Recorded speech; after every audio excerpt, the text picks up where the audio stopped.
மோடி அரசு வழங்கும் புதிய கொள்கைகள் தனியார் துறையை பாதுகாப்பு திட்டங்களில் இணைக்கின்றன. இதன் மூலம் இந்தியாவின் பாதுகாப்பு துறையில் ஒரு முக்கியமான மாற்றம் உருவாகிறது. இந்தியாவின் புதிய எஞ்சின் சீனாவின் முன்னேற்றங்களை தாண்டி 5 மாதங்களில் உருவாக்கப்பட்டது. இது இந்தியாவின் தொழில்நுட்ப திறமைகளை உலகுக்கு வெளிப்படுத்துகிறது. இந்த புதிய எஞ்சின் இந்தியாவின் தன்னாட்சி மற்றும் தொழில்நுட்ப முன்னேற்றத்தின் அடிப்படையாக அமைகிறது. இது எதிர்காலத்தில் இந்தியாவின் இராணுவ திறனை மேலும் உயர்த்தும்.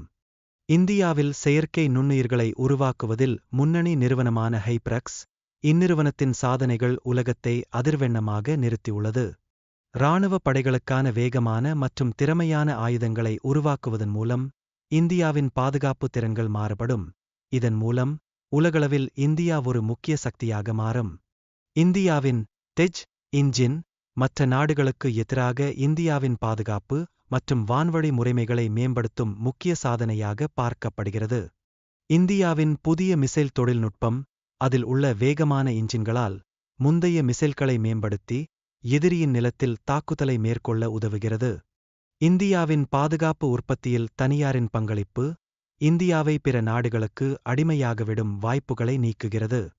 இந்தியாவின் புதிய இன்ஜின்கள் சீனாவின் எதிர்ப்புக்கு எதிராக ஒரு வலிமையான பதிலாக செயல்பட்டு சீனாவின் உற்பத்தி வரம்புகளை தவிர்க்கின்றன. ரேம்ஜெட் இன்ஜின்களின் முக்கியத்துவம் இது விமானங்களில் வேகத்தை அதிகரிக்க உதவுகிறது, மேலும் மிசைல்களுக்கு சிறந்த திறனை வழங்குகிறது. இந்தியாவின் புதிய ரேம்ஜெட் இன்ஜினால் மிசைல்கள் மிகுந்த வேகத்தில் பறக்க முடியும். இதனால் இந்தியாவின் பாதுகாப்பு வளர்ச்சியை மேலும் மேம்படுத்துகிறது. இந்தியாவின் முன்னணி நிலை சீனாவை முந்தி புதிய தொழில்நுட்பங்களை உருவாக்குவதன் மூலம் உருவாகிறது. இது இந்தியாவின் பாதுகாப்பு முன்மொழியல்களை உறுதிப்படுத்துகிறது.